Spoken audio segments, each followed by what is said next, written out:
Hi, thank you for coming. We were waiting a few minutes because we knew some people were coming back from the lunching at labs session, but let's get started now because I think we have lots of questions to ask and a limited amount of time. I'm Helen Branswell, I'm the moderator. I work at STAT, which is a Boston-based health news website, and I'm really excited to introduce this panel to you. We're very fortunate to have these people come here to speak to us today. Here we have Jessica Ilenga, who is the Director of Communications for the Health Ministry of the Democratic Republic of the Congo. If her name sounds a bit familiar, the health minister's name is also Ilenga, and that's Jessica's father. She's doing some brilliant work there communicating on the outbreak that's going on now, and we'll ask her about that later. Beside her is John Cohen, a senior writer for Science Magazine and one of the best infectious disease writers on the planet. That's true. Beside John is Anik Ancharan, who is the strategic advisor in the medical department for Médecins Sans Frontières, Doctors Without Borders. And at the very end of the line there is Dr. Mike Ryan, who is the the executive director of the emergencies program at the World Health Organization, which is dealing with this outbreak and a bunch of others. So I'm going to start out with questions. I have lots, but I want to open it up to questions from you, if you have them. Ideally, I'd like to leave about 20 minutes at the end for audience questions, so please think about things and be ready to go to the mics sort of 20 minutes before the end of the session.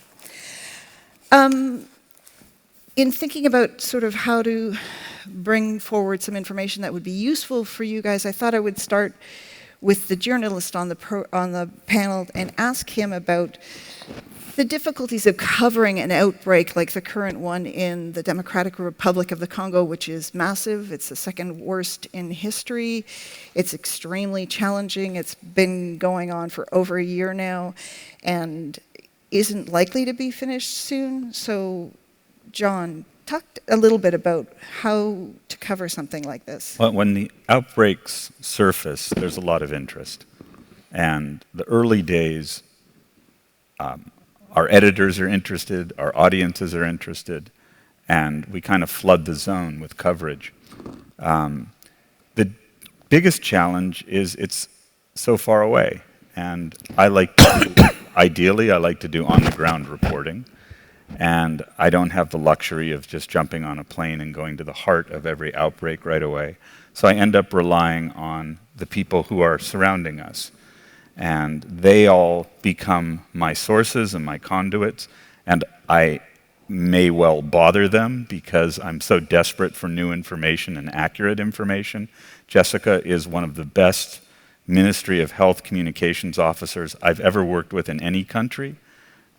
Mike is fabulous, Annika's MSF and the whole crew there, they're on the ground, they know the truth, they speak the truth, and they'll even challenge authority. So I rely on these people to do my job, and I'm often worried about making mistakes and missing things because I'm so far away from it. This outbreak hasn't had as much coverage as some of the previous ones. I'm thinking particularly about the West African outbreak in 2014, 2016, which got a lot of coverage. That started slow, though, remember. The 2014 outbreak didn't get a lot of coverage until the summer, and it was MSF was ringing alarm bells in April. And, yes, and it took until July, August, and then it exploded in 3 countries. This one has just simmered, and there was a lot of interest at first. There's always a lot of interest at first. But then there's sort of fatigue. It becomes, from our audiences, our editors. It's like, why are you doing another story about this ongoing problem where, what's changing? And yes, it's got a complex situation because of the violence in particular that makes it different. And it's complex because of the location and urban centers, and it's bordering several countries. But what's changing? What's new? And if I went there, I would find new things. I'm certain of that. But in terms of the numbers and the daily counts of cases and all of that, it's a bit numbing. it's hard to keep telling that story.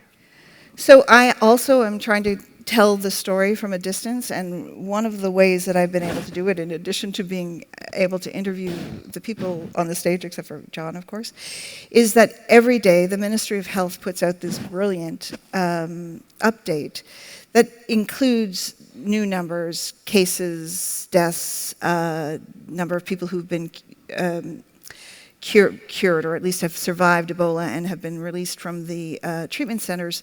They also include very interesting anecdotes that sort of explain to you why all of a sudden a town that seemed to have quelled its outbreak is now reporting cases again.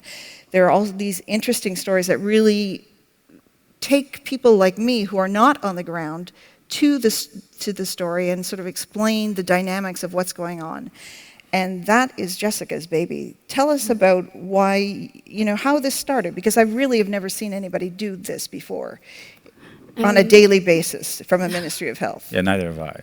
Oh, so the idea started because when we had the first Ebola outbreak in 2018, it was in the Equator province in May.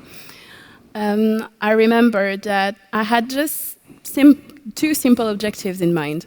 So the first one was that I wanted the Ministry of Health and government as a whole to be a credible and trusted source of information about the outbreak. Because as you remember, DRC was going through an intense political crisis with delayed elections, and in general, the level of trust in the government, whether nationally or internationally, was quite low. And so for me, it was really important that at least for an Ebola outbreak that can potentially affect the world, we need to be seen as a credible source of information. And then the second objective was simply that I wanted to bring to light the work of Congolese workers in the field, because when I went to the field the first time, it was 2 or 3 days after we declared the outbreak in Bandaka, so the previous one. I was truly impressed by the work they were doing and by even just the way an Ebola response is organized. And so that's why I wanted to share that. I wanted to share the stories of people in the field. And then it's true that this daily update started having a life on their own. And so I noticed that by sharing those updates on social media, international journalists like you and even researchers started to share them and even translate them in English, which was very useful since I didn't have time to do it. And then even within the Congolese administration, our ambassadors around the world started asking to receive the updates so that they could they could stay informed and also use that when there would be meetings on Ebola in New York, Geneva, or Addis Abeba. And so that's how many more people started to use it in a way that I didn't even expect it. That's fascinating. By the way, you'll see we only are going to have 3 slides here. The top link on the resources slide is for where you can sign up for the daily update if you want to do that. Do you have an idea of how many people how many people it goes out to daily? About 2,500. Okay, people. All right. And you do one for radio too, right? It's not just the print version? Yeah, so exactly. So, and the first time, the primary audience was international audiences, I would say, in the international journalists and decision makers. But then in the field, people started asking to have it, people in the community. And so that's why I created WhatsApp groups for journalists, because that's what they use the most, and they don't necessarily have email address, but they all have a WhatsApp account. And so I also share them daily on the WhatsApp group for Congolese journalists so that they can keep that and also share it in Congolese media. And we also collaborate with the international NGO Internews so that they can, because they help us create content for community radios. And so they also use the daily update to fill radio programs on Ebola and keep people informed. And we noticed that it was really important to share the numbers even with the community so that they can have a sense of the urgency of the outbreak. Because at some point we were, I think, already at 800 cases, but then when you would ask people in the street, they will think that, oh yeah, no, Ebola is just a small thing. There might have been 100 or 200 cases. So we're like, well, maybe you should know about how big it is, so that you can also take the appropriate steps. Right, okay, great. And I guess, I mean, we think the numbers are so huge, but in fact, North Kivu and Ituri provinces are massive and the population is very large. So even if you have close to 2,400 cases, I think, at this point, yes, close to 2,400 cases, you could understand why people don't necessarily, like everybody in those provinces don't know that it's going on, that it's the problem that it is. Mm-hmm. Let's talk about the problem that it is. I want to go back to the WhatsApp thing later, but Mike, I wanted to ask you about, what your take is right now on how things stand. There was, a trajectory of this outbreak. It was going along, not too bad. Then there'd be violence. Things would get worse. There were the fire bombings of the treatment centers in Katwa and Butembo at the end of February, which were really sad and awful events. And things really escalated after that. And when you look at the epicurve of this outbreak, April, May, June are just like a different scale than earlier on in the outbreak. That said, I calculate numbers. I have spreadsheets. I watch this stuff really closely, and I noticed that for June there were 30% fewer cases than May. Where do things stand? And WHO is obviously planning for the next 6 months, I think. How do you see this playing out? Thanks, Alan. I think we have, quoting a fellow Irishman, Bono here, the less you know, the more you believe. And I think there's an issue in this outbreak that we see this as one epidemic in one population where the disease is introduced and it spreads and it gets worse. It's not that situation at all in North Kivu and Ituri. What we see are multiple epidemics that have occurred. It's like a forest fire. Fire starts in one place, you go to put the fire out. Before the fire goes out, a spark jumps to the next place, and you have to go and start all over again. And you just go there and you start, and you have to move to the next place. So it's been a series of mini and sometimes big epidemics occurring in very different settings. In the north of North Kivu, a setting of very extreme violence with insurgents who are attacking communities. In the south of the province, a completely different setting, a different ethnic group, completely different social context. The big cities of Butembo and Katwa. At the moment, we're dealing with disease in Mabalako, which is much more rural, much more further away. So each and every one of these individual epidemics has presented a different challenge. And you said it to me beforehand, it's like playing whack-a-mole. You're stamping down the epidemic one place, it bounces up somewhere else. And that's driven to a great extent by, and Jessica will probably confirm this, extreme population mobility. And this is something that's existed. This is not a new phenomenon. It is certainly made more intense by internal displacement and violence. But there's been a tradition in this part of Congo. People move, they move the border with Uganda, the outer borders. They're not real borders. There are family connections and ties right through the province and across the border. So we're dealing with that scenario. Then containing that disease with that amount of population mobility, that amount of virus mobility, because the disease is spreading not in a wave, but it's spreading along social networks. Right. And in that sense, it's exploiting social networks and spreading along those social networks, family networks, business networks, whatever it may be. And I would carry, 10, 12 weeks ago, we had a massive epidemic ongoing in Butembo and Katwa. That's what drove the change, as you said. It became a very different epidemic, more intense, many, many more cases. It's interesting to note that in the last 21 days, we've only had 18 cases in Butembo and Katwa. We've seen a dramatic drop a miraculous drop in disease. But in that time, the disease had moved to Mabalako, moved back into Beni. So what we're seeing now is the aftermath of the Butembo-Katwa situation, with disease having moved to other places. Can I stop you there before you go on? Because I've noticed this about Katwa and Butembo, and I've been curious. How did that happen? Because Ebola doesn't stop on its own. It's a lot of very brave frontline workers, and again, there is this external perception that this has been a bunch of outsiders that have come in to contain Ebola or control Ebola, or the doctors and nurses who work in the ETCs are all foreigners.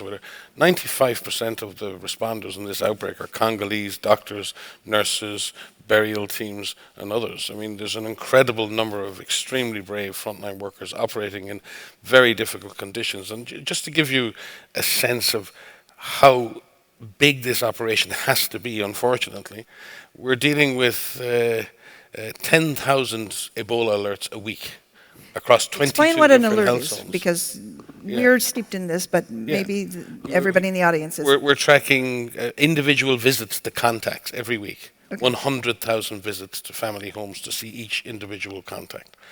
We're analysing nearly 3,000 samples a week in 7 laboratories spread across the 2 provinces. So these are people who are suspected of having Ebola. Exactly. We have to support, many of us and colleagues in MSF and others, supporting 7 Ebola treatment units, 10 transit centres for diagnosis and initial care for Ebola victims. So there's a tremendous amount of effort and contact with the community needed to do that. And we're very lucky. We have a new vaccine. The vaccine is very efficacious, but not everyone is getting access to the vaccine. And there are still real issues with community acceptance. There are real issues with security. But every time, and Jessica may confirm this, every time we've had sustained access to communities, every time we've had reasonable security, we make progress. Every time the security deteriorates, we lose control of the epidemic. I wish I'd put an epi curve up there, because you can actually point to places. Violence there. And our colleagues in MSF and ourselves are well used to dealing with contexts like this. But this is, I mean, I'm at this 25 years. I spent the last 2.5 years before coming back to WHO working in Pakistan and Afghanistan. The 2 years before that working in Syria, in Iraq, in Yemen. And all the best this places. Is my 17th or 18th Ebola outbreak. I have not come across a situation as complex, as volatile, and as difficult. And it's a huge credit to the frontline workers who go out every day, and the courage it takes, the absolute personal courage it takes to do that and engage with communities. Again, we've made mistakes with the communities, but 90%, 95% of people are now accepting vaccination. 90% of families are accepting safe and dignified burials. They're not the markers of a community that doesn't want this intervention, but communities are genuinely frustrated because they see this is a big Ebola intervention, but where have you been for the last 10 years when we've had malaria and measles and violence and other stuff? So these tensions and the Ebola response is really surfacing a lot of other social issues as well, and everything comes on the table at the one time. So I would say that we're making steady progress. We clearly have had a huge shift in the epidemiology in Butembo and Katwa, but with the disease returning to Beni, it's a great worry. We're ahead of the virus, I think, for the first time, in that we already have strong teams in the areas that the disease has gone to. Right. But we've seen in the last few days a case who moved all the way to Anawara, north of Bunia. And any one of those movements could be a disaster. So I keep saying to people, there is no zero risk unless we have zero Ebola. Right. So it doesn't matter how few cases we have. There's always the risk that the disease may take off somewhere else, and we need to stay ahead of it. I was at a conference in late September that Mike spoke at, and he predicted then, and it was an entirely different outbreak then, that this was going to have a very long and nasty tail, and I think you were right. Anik, MSF had been very vocal, I think starting in late February, early March, about things not working well enough, that there needed to be a reset. How does the organization feel about the way things are operating now? So I do have to confirm what Mike just said about the complexity of it, and unfortunately, we lost time. It's very well known for anybody who has been dealing with Ebola that there are two major points that you have to control absolutely, and it is the trust of the community. This is number one. That's like the absolute number one. And the second one is to avoid any kind of amplification in health centers, traditional healers, etc. And sort of in the beginning, we clearly failed in both. So we were a bit too much, and it's a very usual thing to do lately, since the 2014 outbreak. Before that, there was none, so it was not a problem. Into looking at experimental treatment, vaccines, and I'm not saying that they're not used, so don't get me wrong. I'm not saying that we are quite convinced that the vaccination has seriously hampered the spreading of the epidemic, and that without the vaccination would be in a very different situation. But nevertheless, there was too much focus put on Ebola treatment centers, and it's a very complex thing, an Ebola treatment center. It requires a lot of energy, a lot of discussions. Not everybody always agrees on how exactly it is built. And it pushes the community a bit away. A community that doesn't know Ebola, any community that doesn't know Ebola very well, so that's not targeted toward the North Kivu people at all. It happens. Would be quite fearful to go in there, particularly if mortality remains a bit too high. Right. This is a place where people go to die. So we know it's still the case. So there is the issue about the health centers are not sufficiently, but there are 600 of them in the region, so it's a very difficult task. It's easy to say like that in a platform that you should do this and you should do that. Right. That's all theoretical. When it comes to implementation, it's a very different story. So you're talking about whenever the a traditional sick person hospitals comes or clinics into a health center, he potentially infects the healthcare workers, and the other patients or the other caregivers are there. And we are trying to collectively, I mean, it's a lot the Ministry of Health and WHO led, more than MSF, by the way, to vaccinate the frontline workers, but we never seems to fully get there. Right. And we still have frontline workers who get infected, and they are, of course, a source of contamination towards other patients. And it's not only the classic healthcare workers, like a doctor or a nurse, but it's also all the traditional healers or other midwives and other people, traditional birth attendants and other people working with communities. So we were thinking that having put so much, it's not that there is not vaccination was done, communication has been done, but clearly it's insufficient, and it's very challenging because of the enormity of the area. And because, like Mike said, one health area is not the same as the other. Yes. And there are security issues, so we cannot always as freely go there. The more you talk to the community, the more people you have to involve in the communication, the more risks you have that the message is not going to be completely correct. Right. Or the attitude is not going to be completely correct. And again, I don't want to target anybody, it's just human behavior. Right. So it might be badly perceived, etc. There is people are upset because, and that's a classic, they think Ebola is something that doesn't exist.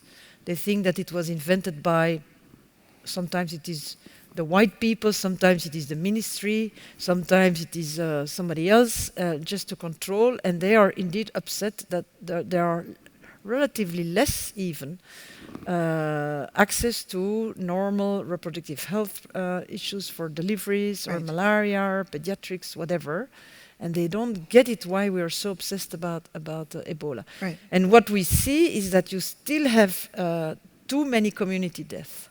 This proves that, proof indicates is a better word, that the people still either don't get it, either don't trust it, either don't want to go to these Ebola treatment centers. So there is now a reset, and it's slow because it takes a lot of time, it's normal, to go more into the communities even, to work closer with the health centers and to try to have, they call it integrated transit centers that would be inside a better, you would have a better triage at the community not the community, at the health post health centers to be able to identify faster and then to discuss. Even there are discussions ongoing about treatment inside those health centers instead of the community, and there are even discussions about what we call home-based care. Okay.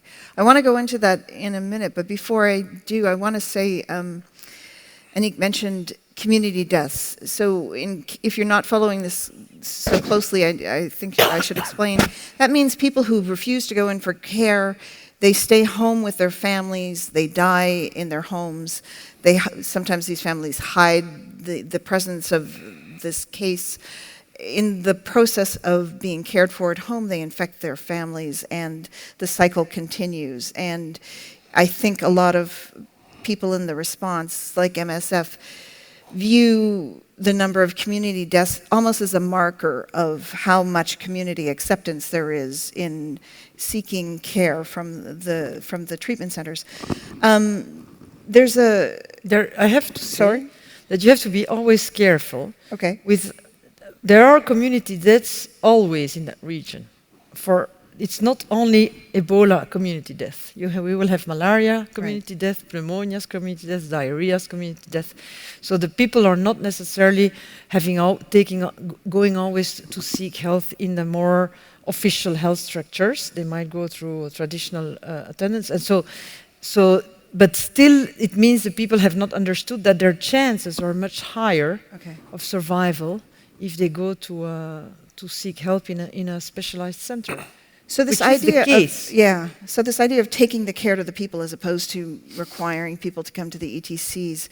One of the man who named Ebola has been writing to ProMed. This is Carl Johnson, formerly of the CDC, has written several times to ProMed to say, if this vaccine is working, can't the healthcare workers take off some levels of personal protective equipment, the PPE that you see that renders people almost you can't tell pretty much who's behind the mask.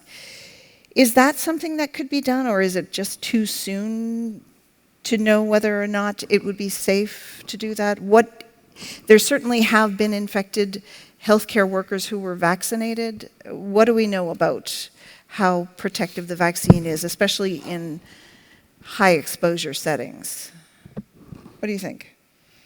So it's a bit, you have to be careful by being focalized only on the PPE. The whole infection prevention control is much more than just these cosmonaut-like suits. And if it is not well understood, then you might actually create problems and put and the patient and the healthcare workers in danger. So this is number one. The vaccine is not 100%, and there are many reasons for that. Probably we can't prove it, but there is no vaccine that is 100% anyway. It can be related to how the vaccine was given in the cold chain story, which is pretty complicated, or it could be that people say that they were vaccinated and in fact they weren't. Yes. Also possible.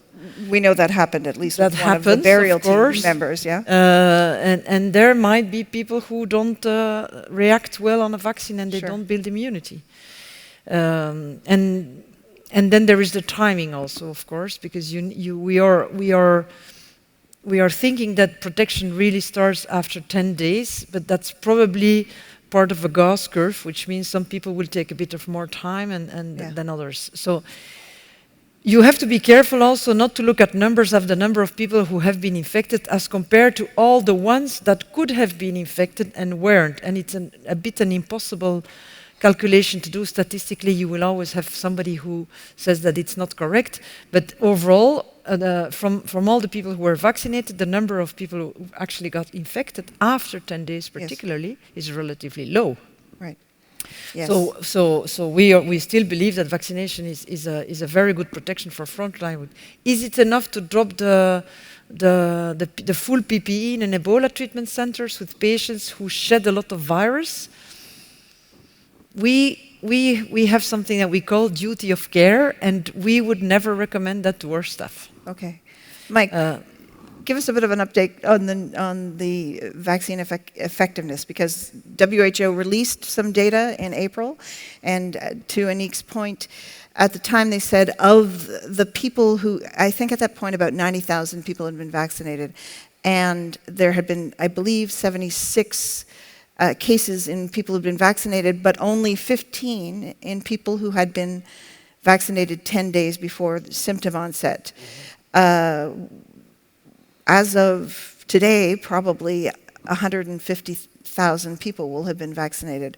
Where do those numbers stand now? The numbers hold up in terms of that protection in the after 10-day period and before. And even even in those people who are vaccinated within the 10-day period and get sick, very few of them are dying. In fact, if we look at the 33,000 health workers, we just focus in on the health workers who've been vaccinated, we've only documented 10 breakthrough infections in those health workers, what we would consider to be potential vaccine failures. In other words, where we know the vaccine was given, good vaccine was given at the right time, with the right when we've seen those. But interestingly, none of those 10 health workers have died. Do any of those people have very short course diseases with moderate to mild symptoms, or they're all seriously ill people? Clinical course in people who are vaccinated who have a breakthrough infection have a much milder clinical disease and survive in much higher numbers. So if we look at overall survival in a person who reaches a treatment unit, who has access to one of the therapeutic agents, and as Annika says, has a good standard of care. That's not just treatment, that's rehydration and monitoring of electrolytes, a good standard of clinical care. And if that person had been previously vaccinated, the fatality rate now is around 10%, which is incredible. But having all of those factors in place is not always the case.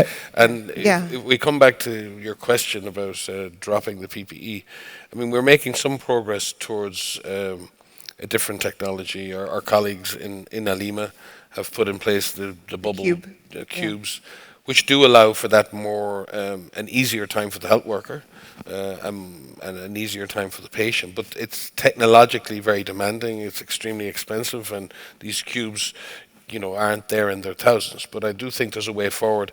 I would agree with Annika. At the moment, if there are two issues here. One is the scientific issue, and the other is the personal risk issue.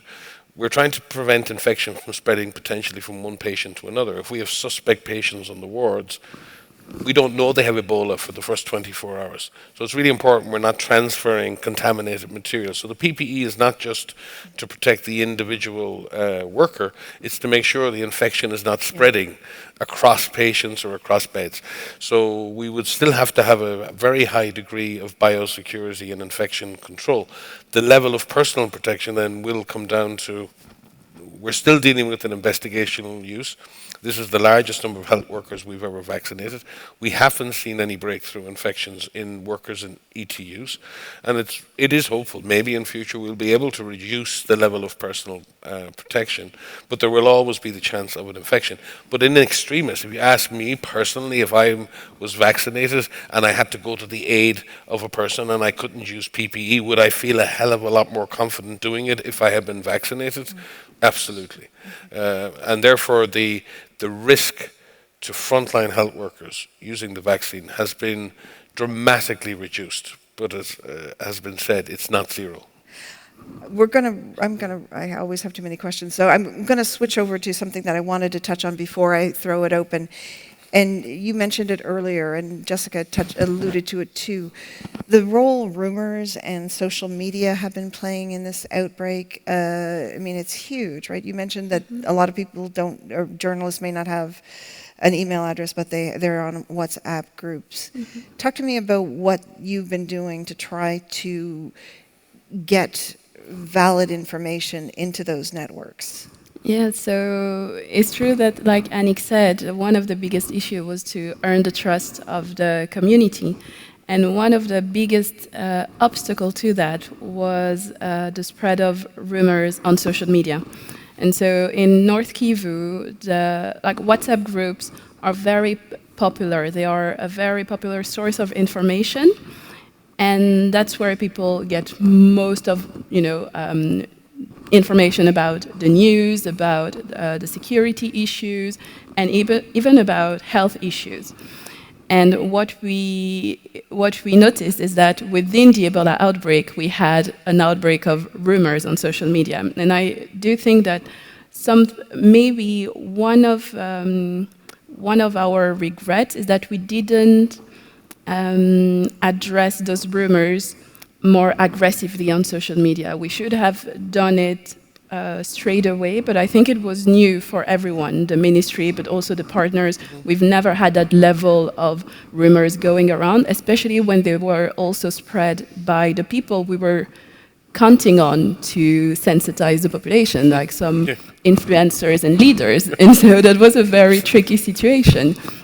And so one of the things we tried to do at some point with students in Beni is that since they were very open and very eager to be able to collaborate with the response, we created some kind of surveillance, rumor surveillance WhatsApp groups. And so we have those students who are part of the main WhatsApp groups in the region. And so they would transfer us the main rumors and misinformation about Ebola that are circulating in social media. And then we would just help them by designing very easy explanation, like scientific talking points, so that they could use them in the discussions in other WhatsApp groups. Because obviously, one of the biggest issues with trust is that community members might not necessarily trust the government or international organization, but they do trust other community members. Right. So that's what we try to do. Jessica also did something really unusual, that in your daily updates, you criticized media reports. And no, it was very bold. It's true. You know, she'll say, some foreign media are reporting, and it's like, oh, I know the story she's talking about. Yeah, fortunately, it wasn't either. Yeah, and I'm always like, I hope it's not going to be mine next. It's true, but I think it was also a way to keep the facts straight about Ebola, because this outbreak is already so challenging that we should avoid having too much unnecessary noise around it. And It's true that sometimes we do correct international media, but it's because I do think that sometimes international journalists do not realize that what they say in New York, in Geneva, or in London can have a direct impact on the response and on field activities. And why? Simply because now with social media, people have an easy access to information and to news, and so the world has become some kind of global village. Right. And I wanted to point out something also about Ebola coverage. Ebola in 2014 became an international news story because an American got infected. That's when it blew up. That's when it became a big story. And you know, I've covered Ebola for a long time. There's not a great deal of international interest in Ebola.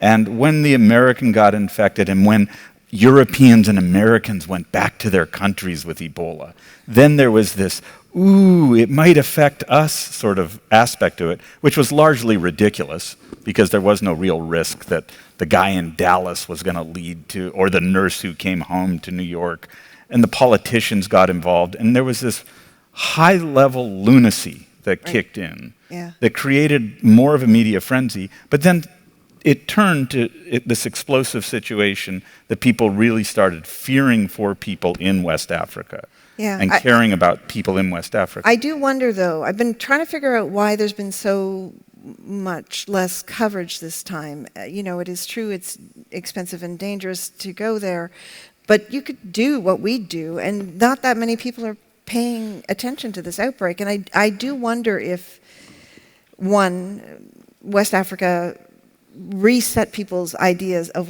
how bad an Ebola outbreak is. And so if you're only at 1/10 of West Africa in terms of cases, that people don't take it that seriously. But I also wonder if people are not, they saw cases go to Dallas, or they saw healthcare workers go back to England and Spain and whatnot, and who are infected and were treated and there wasn't spread, and they fear it less now. And because they fear it less, there's less interest. I'm trying to figure out what's behind it. I think there was a flood of horrific imagery that spread around the world from the West African epidemic. And there hasn't been that flood of imagery coming out of Congo. There haven't been that many. There haven't been that many journalists who have gone there, and the local journalists, their stories aren't being played out of Congo much. And there aren't TV crews. And all the big cities in West Africa also, people were in and out a lot, and there was a lot of gear moving in and people moving, and it was more explosive. You remember? Does it matter? You don't remember Monrovia? We do remember Monrovia, where we shut the door of our Ebola treatment centers because we couldn't take more, and people were dying in front of it, in front of the camera. That's right, and those images were so horrific. And there was a story about not being able to give even fluid anymore because we were so over, and it was really dramatic. We don't have these stories now. But I think there are maybe possibly two kinds of journalism, and I think there is this sort of desensitization globally in terms of the way media works. It has to be horrific, it has to be terrible, it has to be awful to make it over that line. I think journalists like yourself, John, like Helen and others, and science journalists in general, are looking to get beneath the story. They're looking for the you know, you see the issues. I mean, these are prototypic pandemics. We don't know what the next pandemic is going to be. We have an Ebola virus, Reston virus, which is endemic in Philippines. It spreads by the respiratory route, but it's non-pathogenic in humans. We have an Ebola Zaire virus, which is relatively non-transmissible in humans, but highly lethal. Who knows when the next virus will emerge? We deal with a situation in eastern Congo now, where we've got a perfect storm of biodiversity, population movement, you know, insurgency, displaced people, and all of that. And this is a toxic soup, and we're not cognizant of the fact that the next pandemic, unless we invest in the health system in Congo, unless we invest in the capacity of Congolese to protect themselves, there's no protection for the world. And I think that's what's missing here. There's this sense it's far away, but it's not that far away. I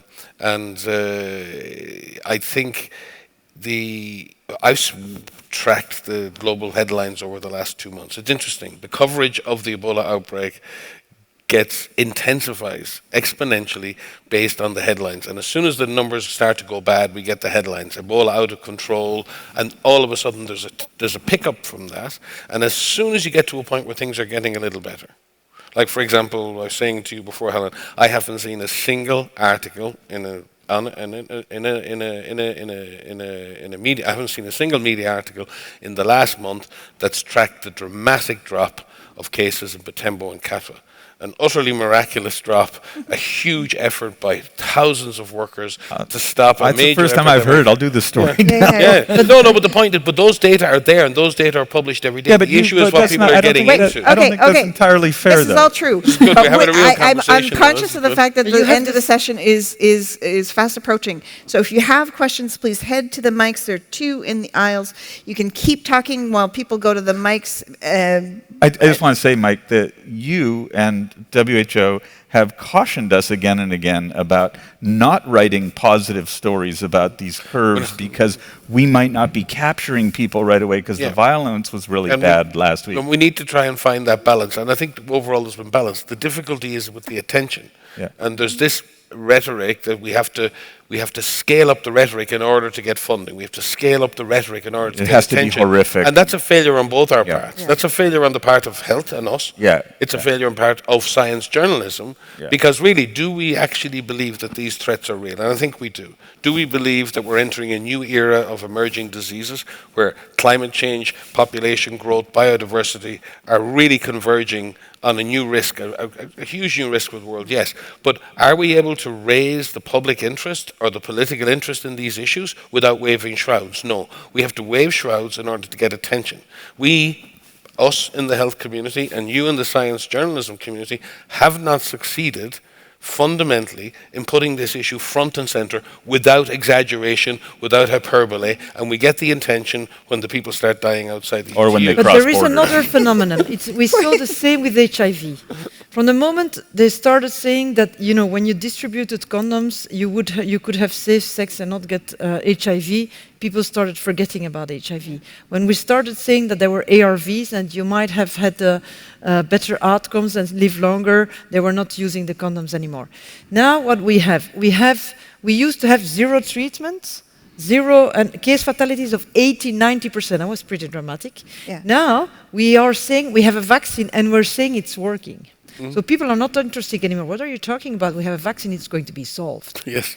You're saying now we are using some in compassionate use and some in a clinical trial for experimental products that seem to have an effect. Right. They're not saving everybody, but they seem to make a difference. So again, you have a treatment en plus. Yeah. What are you talking about? It used to be very complicated to get the results on diagnostics. Now we have Gene Expert. It takes 2 hours, and we have plenty of them, not just one, plenty. So what are you talking about? So we need to tell the people that in an Ebola outbreak, it's not only a vaccine, a Gene Expert, and some drugs. It's much more than that. And the effort, as Mike was saying previously, that you need to put to be able to contain it, unless you start very well in the beginning, but that's easier said than done, of course. Yeah. And it depends where, etc., etc. You have thousands of people that need to be deployed Yes. to do surveillance, contact tracing, safe burials, blah blah blah. A lot of things, and it's a lot of effort. Right. And it's not a vaccine and the others that are going to save it. And therefore, the funding needs to be there, because you cannot ask tens of thousands of people to Right. just do it, take risks en plus, just for the fun. Right. Okay, I have to go to the audience. Kai Kupferschmidt has been waiting very patiently. Hey, thanks. 2 questions, if I may. I think I can do this because Helen always does it in the WHO press conferences.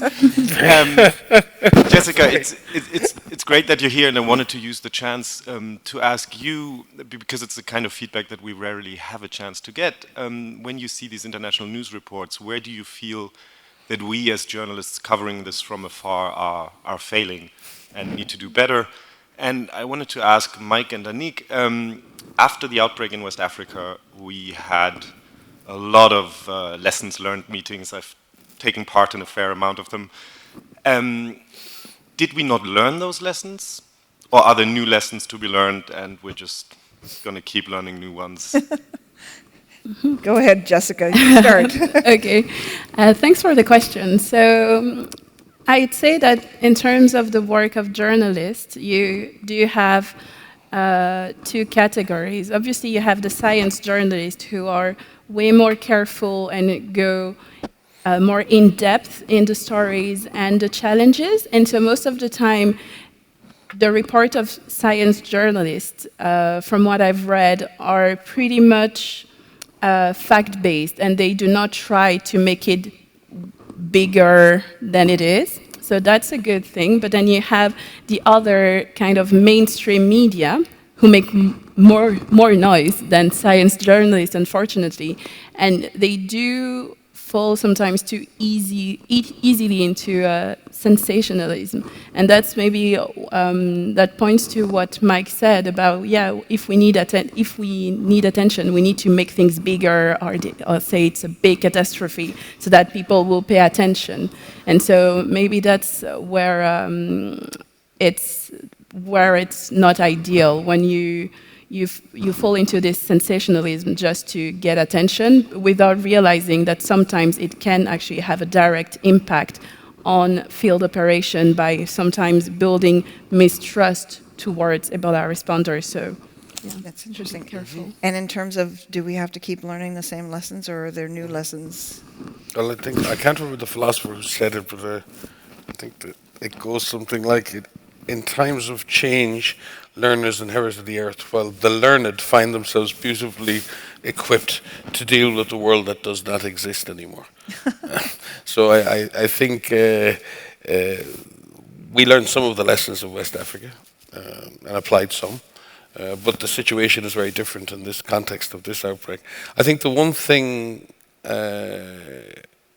I feel that we didn't do, and this is more at the capital level, at the organizational level, and that is we've allowed response to these epidemics to become very transactional. I've spoken to many people on the NGO side.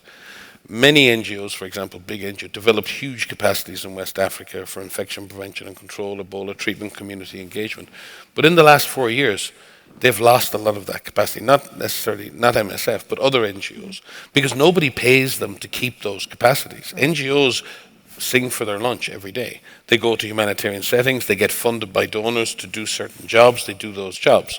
But in 4 years with no Ebola outbreaks, many NGOs have not been able to keep core staff with specialist skills in Ebola, in infectious diseases, in infection prevention and control and other things. So I think one of the things we need to learn is it's easy to pay for response. Well, it's not anymore. We're struggling to pay for this response.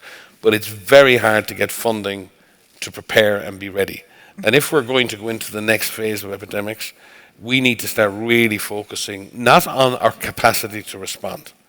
Yes, we need to continue doing that.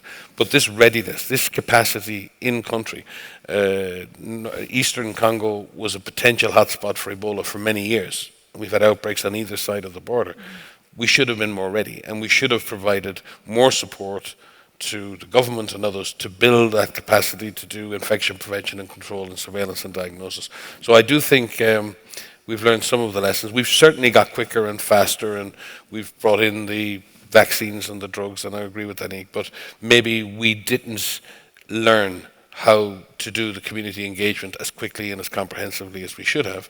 But we also need to recognize that in many parts of North Kivu, there are many deeply traumatized communities who already had massive levels of distrust built into the equation. Ebola didn't bring distrust. There's distrust in the system.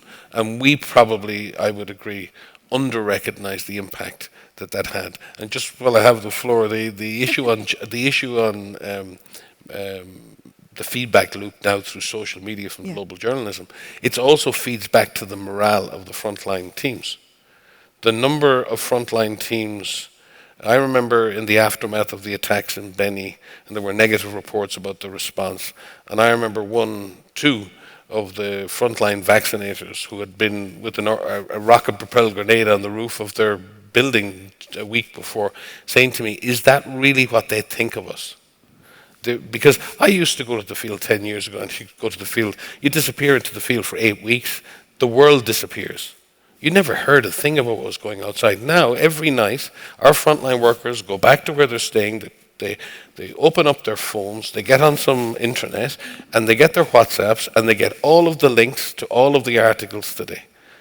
And so we have to be careful. I mean, there was one article that spoke, for example, about a hapless government and WHO failed to respond. There was another misquote where it said that the response had now become the enemy of the people. Now, that was a total misquote. But that's the one that got circulated in the WhatsApps. Right. So I do think we have to think that everybody is reading everything now, and it's a huge challenge. I think it's the biggest challenge we face now, is how do we deal with the social media revolution as a huge tool we could use to bring communities on board, and we haven't exploited that well enough, and equally, the negative potential consequence of the negative use of social media, which we've really felt in this outbreak as well. Okay. I see you over there, but I want to give Anik a chance to answer that question, and then I'll come right over to you. So I think we tend to say in MSF often, because you mentioned about the other NGOs, and I don't want to say that we're so much better than the others, but that there is a pre and a post 2014. And that we have too many people who saw 2014 and then who only look at what happened in 2014 and don't understand Ebola how it used to be before. Yes. And it has and then we go back again to you know, there were see that all sort the of time. gigantic Ebola treatment centers built that took 3 months. Imagine you would treat 3 months before you start treating a patient because you want to make something fantastic, it was absolutely fantastic. But the and we used to do it were with gone three, by the three, time they were built. 3 poles and a bit of plastic sheeting, which was absolutely not optimal. I'm not saying the contrary, but at least you could start treating from day one. Yeah. Another issue was that before 2014, because it was relatively small areas, you could have the same team do everything in the community. And that, I can tell you, it makes a gigantic difference because you will have the same who goes and explain to the people. It will be the same people who go and disinfect the house, who is going to talk to the patients when somebody dies or needs to referred, do the contact tracing. And so you know what happens in your community, you can follow the things. And so we didn't, I mean, it was not what nobody decided to do. It's not only the government, everybody followed the government sort of, to say, which also is absolutely justifiable and has arguments to go into, we're going to go, and so you have a verticalization of which is very understandable that we do it, but retrospectively think the previous method Something is lost. So you have the surveillance team and the mental health support team and the contact tracing team and the infection control team, and it's so massive that they're not necessarily talking to each other. They do talk, because you have these commissions, but the talk, it's only at very high level. It's not necessarily with the doers. And so I think that we need to rethink a bit more smaller scale, even if you have a lot of small scales, then sometimes too high scale. And for the journalist, of course, I agree that the sensation is not very helpful. But what I think is very important is that journalists explain. They don't explain, you guys do, but the others, they don't explain. They say so many deaths or so many this or so many that. You have to explain what is Ebola, what it does, and how comes it transports from here to there, and why when you touch somebody you don't necessarily get infected. It's much more complex than that, because people don't understand, indeed it goes to rumors very easy and to misconceptions. Right. And rumors have always been a part of Ebola But outbreaks, but now they're spread so fast. In older outbreaks before 2014, it was part of what the team did. There was rumor alert, and it was something that was done immediately. Right. So of course, because it was a smaller. And we didn't always do it so right as we think we did, of course not. No, but I think that journalists have a responsibility also to explain. And of course it becomes a bit tricky then because they have to understand themselves before they can explain. Okay, good point. Can you please tell us who you are? Yeah, hi, I'm Marine Cornu. I work for Quebec Science magazine. And I try to cover this crisis, but it's really hard for being so far away. It's maybe more a question for you, John and Helen. I met some researchers from DRC, and they told me, like, at the end of May, it was totally out of control, that people were running in the forest to hide, and that the official numbers were only the tip of the iceberg. And I mean, it's hard also to assess the level of rumors and how big they are. And I was wondering how you deal with this. We know there are rumors. We also know there are official numbers. But how do you cope with this uncertainty as you don't go there to check? Can I say something? Because it's really funny. I'm the one writing the numbers for the official numbers, but I do not write them. They come from the field. And so I was at a wedding in Belgium, and it was a month and a half ago. And my uncle told my mom, "Oh, but you know this thing with Ebola, we know that it's not really true, that the government is kind of hiding what is happening." And then my mom just looked at him, and it was like, "Do you know that's your niece that sent the numbers?" It's like, "No, but I heard that in reality." So, it's but I know what you mean. Researchers, so I tend to listen to them at least, even if I'm not, of course, I'm not sure. But they live there, they've been on the field, so it's really. I'm just wondering, on a professional? I have a very simple answer. Okay. Is I contact people who don't necessarily agree with each other. Both Anik and Mike don't often speak exactly the same. And if I ask MSF something, they will call bullshit on WHO with no fear whatsoever.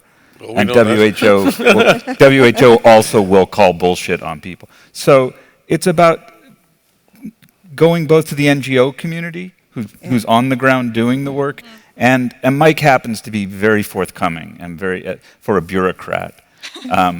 He's really blunt and to the point, and he doesn't deceive. I'll say that nice thing about you. He's not a deceptive bureaucrat. So if he can't say something because his bosses are saying to him, tie your tongue, I can pretty much detect that, and then I can go to MSF. And it's playing both sides of it.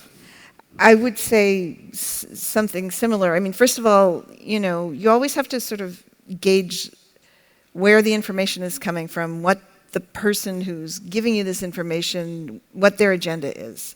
Even when somebody's giving you a scoop, it's like, okay, what's in it for you? Why are you doing this now? Sometimes it's still worth your while to pursue it, but you have to keep that in mind. And then, kick the tires really hard. Ask as many people as you can. Use your judgment about, does this make sense? Do I think, like as of yesterday, Jessica's last report had, 2,369 cases.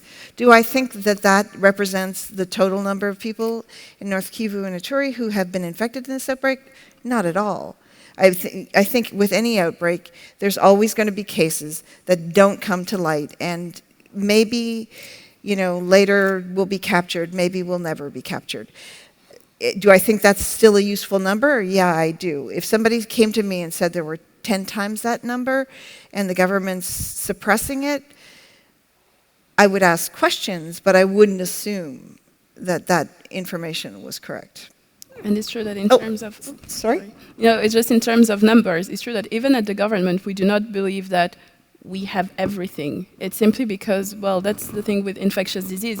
It's kind of estimates of what we have, but we know that there are maybe some small black spots, and that's how we find them later on and through investigation. But at least it gives us a sense of what is happening. Okay, last question to Martin Ensring. Yeah, hi, Martin Ensring from Science Magazine. This is a question for Mike, but maybe other people can weigh in as well. I wonder what this outbreak means internally for the World Health Organization. There was a widespread perception after the big epidemic in 2014 that WHO wasn't alert enough and was too late, etc. And I think it somewhat tarnished the reputation of Margaret Chan, the previous Director General. And there was also a perception that we can never let something like this happen again. I wonder, and now there's an African Director General who has been very active. I wonder if the dynamics have changed within WHO and what kind of a position that puts you in. And I'll tack on to that. If indeed it has changed, why is the money not forthcoming? Yeah. Sorry, Martin. Oh, all the easy questions. I wasn't. I had worked with WHO up to 2011, and I left WHO at that time, and I actually returned to work with WHO during the response because the moral hazard of not weighing in was too high. WHO was very slow in response, and credit to MSF and others who raised the alarm. But again, that complacency came from a sense that epidemics are done now. We're finished. We're moving on. The world is moving on, and this stuff isn't as important anymore. And there are other issues that are more important. I certainly personally railed against that, and I do think, and a lot of individuals and people deserve a lot of credit. And while WHO was very slow to respond to that event, when it did respond under the leadership of people like Bruce Aylward and others, a lot of very important and brave things were done. And out of the ashes of that, the new emergencies program emerged, which I'm now executive director for. I think we're I hope we are more alert, more operational, more willing to get out there and react and do that work quickly. I think we're making progress in that regard. We're still a very large member state organization, and we have to be very careful to maintain that agility as an organization. I think if people like myself and José Fall and others who are in the leadership roles now come with a deep operational background from the field, that's our DNA. So while I may be a bureaucrat, maybe I'm an operational bureaucrat, but WHO is not the only player. But WHO is a very important player in global infectious diseases and global epidemic response. In terms of the funding, the program is not. The program has been reasonably well funded over the years. Our problem, increasingly, and I think this is a problem for everyone, is there's a great donor fatigue at the moment. If you look at all of the different crises we have, from Yemen to Syria to other places, there's a huge demand on donor funds, and that's becoming a real issue. I'm really surprised in this response, and it's been, I mean, we're already, just for this last 7 months, $45 million behind in funding. We've issued $73 million in contingency funds for this response alone, plus another $25 million from core reserves in the last 2 weeks. This response is essentially been funded from contingency and reserve, and everybody, including our NGO colleagues, are struggling to raise money to respond. The government have had to dip into World Bank loans, into World Bank grants and others, so everybody is robbing Peter to pay Paul. This is not a response where people have shown up and said, here's the money, please go and respond. In trying to improve our response, I would say one of the greatest setbacks to the response persistently over the last number of months has been the absence and lack of funding, and the lack of predictable funding. And that's ridiculous if you think about this in the context of global epidemic response. I think in Sierra Leone alone, in the 8-month period between August and March, August 2014, March 2015, the UK government alone had invested $500 million in the response in Sierra Leone alone. Wow. And that was just one donor in one place, which is almost 3 times what's been invested in this response in total across the whole response. So we're a year in the field operating that. Now, we have some very important donors, and the United Kingdom and others, Sweden, Germany, Japan and many others, who have come forward and given us significant funds. But it's not just us. UNICEF have struggled for funding, and so have NGOs in general. Everybody has struggled to get the money they need to make this response work. Martin, do you have a follow-up, or are you good? Okay. I think that we're actually over time, so I'm going to ask you to please thank our wonderful panel.